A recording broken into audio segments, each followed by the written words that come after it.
Hello everyone and welcome. Make a cup of your favorite drink and get comfortable because this is a wonderful time for new stories from Yellowcat. Send your own stories in the comments below and maybe they'll be in our new video. Today we have new amazing stories, so subscribe to the channel if you're not subscribed yet. Let's get started. What's your best story about instantly quitting your job? While I was still in college, I accepted a summer job doing shipping and receiving for a Montreal-based corporation. I was informed on my first day of work that I'd be spending a few days working at the boss's house with two other employees. It seemed strange to me, but whatever. So we left. We took a modest pickup truck for the 30-minute drive. I was seated on a heap of stray power tools in the access cab of an ancient Ford Ranger. Our driver, a rambunctious middle-aged Frenchman, swerved wildly in and out of traffic. When we got to what appeared to be an estate in the city, I was told that our assignment was to remove rocks from his private beach. It was a rock beach, which was the only issue. I started constructing piles of rocks along the beach's edge with little to no guidance, gloves, appropriate footwear, or clothes. Furthermore, nobody in this room was intelligent enough for this to be considered hazing. It was a visual task, but it was badly planned and carried out. Before long, my two companions had vanished from view. Later, as I went in search of a restroom, I discovered one of them drinking something from a glass alongside a maid. This continued for a few days. I was told to stay at the main building on the third day since I would not be going to the boss's house with the other two, even though I had not even come close to completing my assignment. Fantastic! I can now begin working and shipping and receiving at last. I was so incorrect. This individual, who knew no French and only broken English, instructed me to follow him. It was evident that Spanish was his first language, which I found quite odd given our area. He led me into a spacious room with warehouse-sized windows covered in drapes. Even with big fans blasting air from the ceilings, it was hot inside.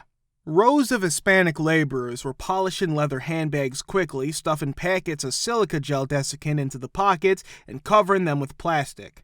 I should reiterate that Montreal was the location of this. Compared to the United States, there isn't much Hispanic labor there. It adds to the oddity of the entire event.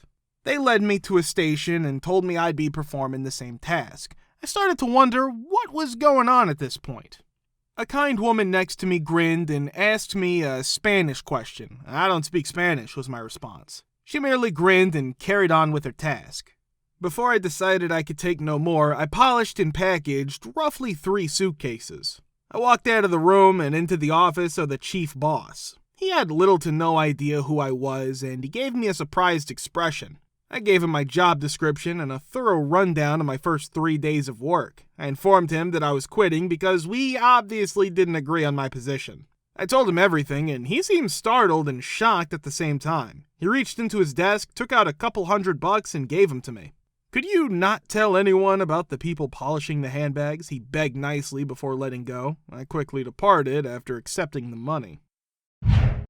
When I was 17 in 1987, I was eager to start working part-time at a travel agency. It seemed incredible, almost too good to be true, that the salary would be roughly 50 cents higher than the minimum wage. I had a few good hours of instruction on the first day, and by the conclusion, my rose-colored glasses had been thoroughly broken. I assumed that cold phoning folks would be the worst. No, not even near it. You see, they told people they won a fantastic beach holiday where we resided in hundreds of thousands of postcards sent out over the United States and Canada. They said they made money on that because they sold add-ons when I questioned how they did that.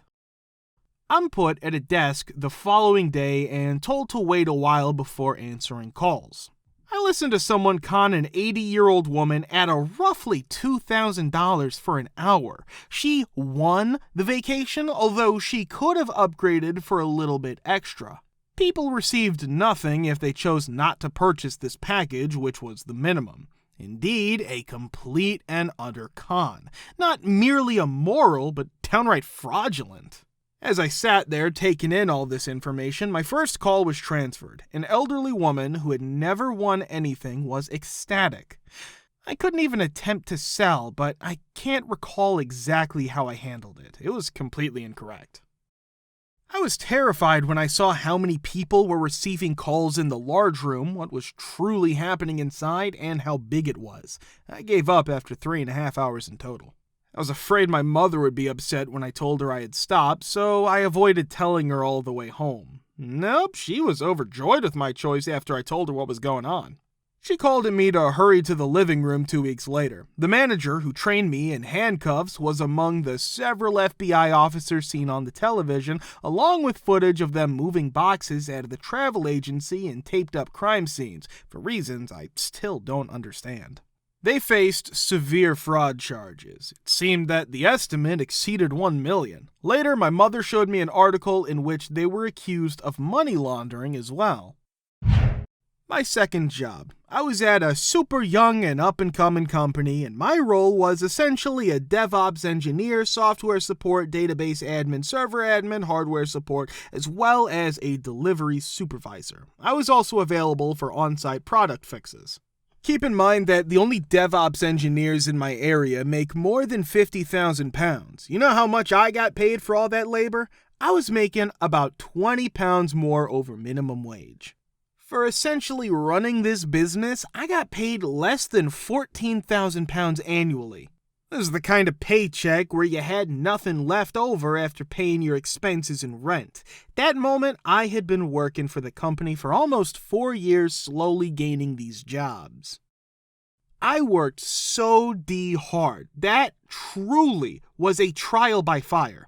I worked really hard to finish all of my assignments, all because I was promised a raise by my management within 6 months. I waited though. I didn't want to just cut and run because I was young and believed getting a job was a pretty wonderful thing. After 6 months, I spoke with my manager and inquired about the raise. He responded, I definitely would not have said that. I was furious, very angry. Not quite mad enough to walk away though. When the time for reckoning arrived, I was out at a customer's location with another founding member. There were 7 in total. Among them was my manager. During our conversation, the man revealed that all managers received bonuses, his being around $30,000. Their bonus was more than twice my pay, and they weren't even willing to compensate for cost of living, which made me sick to my stomach. Okay, tomorrow. I spoke with a recruiter over the phone. Given my background, I accepted a job offer the same day just before lunch. That afternoon, I gave my notice telling my boss, enjoy the backlog, hope it was worth it. I'm aware that it was not worthwhile. I requested him to conduct some investigation because the accountant at this firm was my dear friend from school who was also grossly underpaid.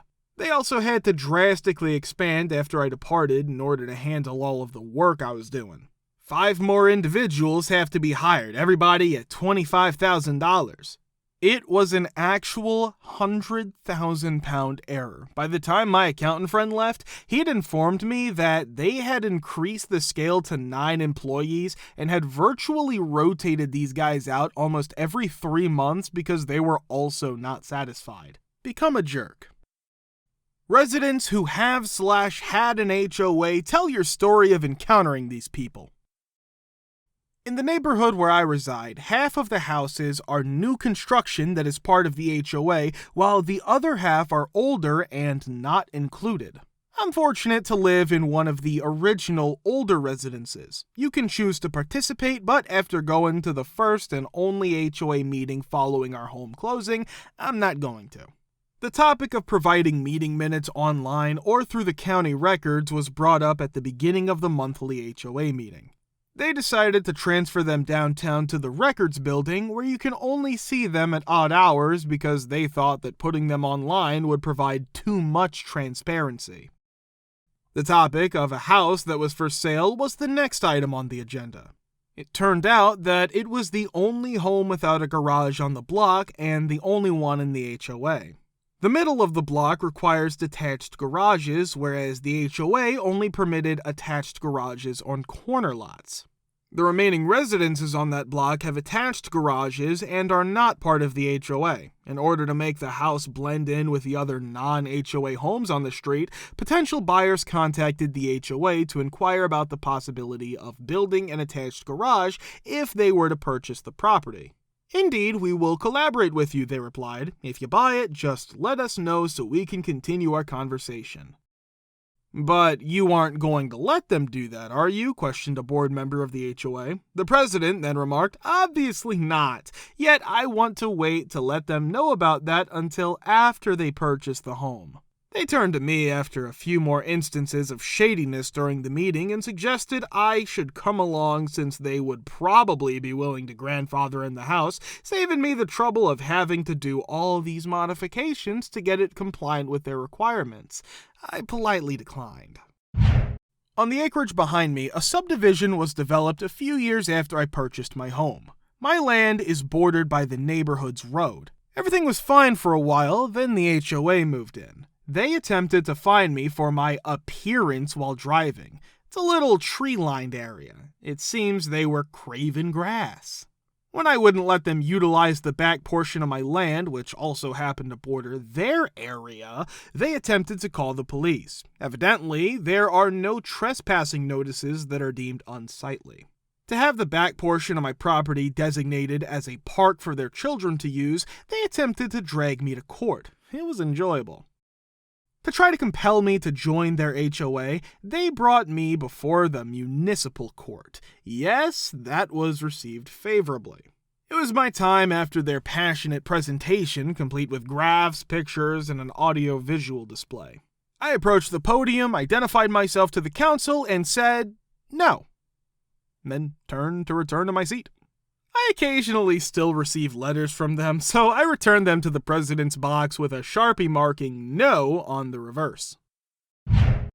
The fictitious HOA in our community began as an act of neighborliness. Cheap annual cost of $75, roads clean, spring dumpsters emptied, and a summer cookout held. Then the idle, bored housewife with nothing better to do took over as HOA president. In addition to elections and meetings, they naturally doubled the HOA dues. She mentioned new sidewalls, gates at the neighborhood's entry, new roads, and street signs. Remember, this was the original property back in the 1940s, not our home. For the houses surrounding us, I believe the owners sold off land. There are no parks, paths, neighborhood pools, or communal places at all. I declined to contribute or participate in the small HOA group. I was past due on my HOA dues when she called. I gently informed her that we bought this house because there isn't a homeowners association here. I replied, of course, when she inquired if we use the highways. "Well, you need to pay to use my roads," was her reply. I said to her that I do. It's known as property tax. I asked her to not get in touch with me ever again. It's funny that some people join the HOA. Just now, $15,000 worth of stop signs were installed. There are 5 junctions here. Right now, she wants the more than a mile-long road resurfaced. I'll gladly be the person they despise for hanging her clothing out to dry, so good luck with that.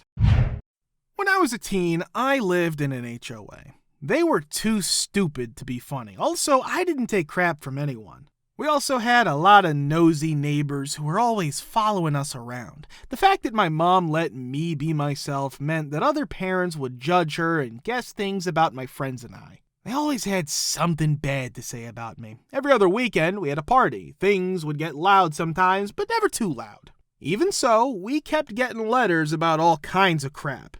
Everyone got through some things, like street-parked cars. No one ever got in trouble for it, except us. Finally, I made up my mind to fight back. I complained about how the rules were being applied unfairly at the next HOA meeting. Of course, they didn't pay attention to me. I was mad as H. This was back in the rebellious days of what would become a job in IT. I broke into their WEP and began to look around, so I went to their office.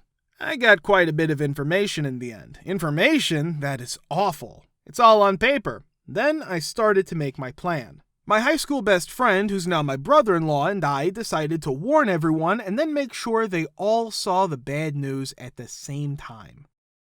I told the HOA about the cars parked in the street, so they did something about it. Nothing took place. I sent more, but nothing happened. Finally, we put notices on the doors of everyone whose car was parked in the street. They were told that they had to move their cars before the next night or else.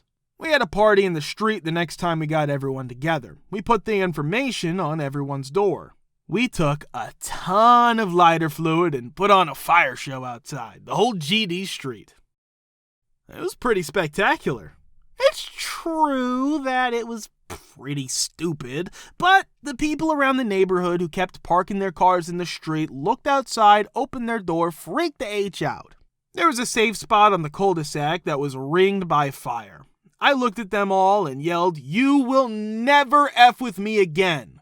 The police were called, but the fire was out in 2 minutes and no one had any proof.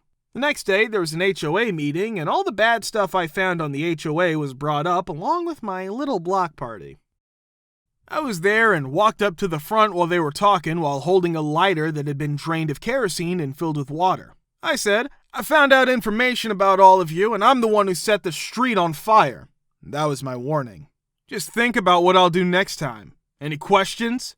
I dumped the water on the ground and turned the lighter over one more time. The whole group looked like they were going to poop. When I got home, the police were called again. They said I didn't do anything, so show them. They said there was kerosene in the office on the floor. They couldn't prove it because it was just water, so I told them to. It didn't happen to me, and the HOA never sent us another letter after that. The president of the HOA got arrested for the S I dug up on them, and I won. What was the ding information he found? Skimming money, favoritism, not allowing certain ethnic groups to pass their background check, all sorts of stuff. Guys, thank you for all the support and likes. Subscribe to the channel if you're not subscribed yet. See you next time.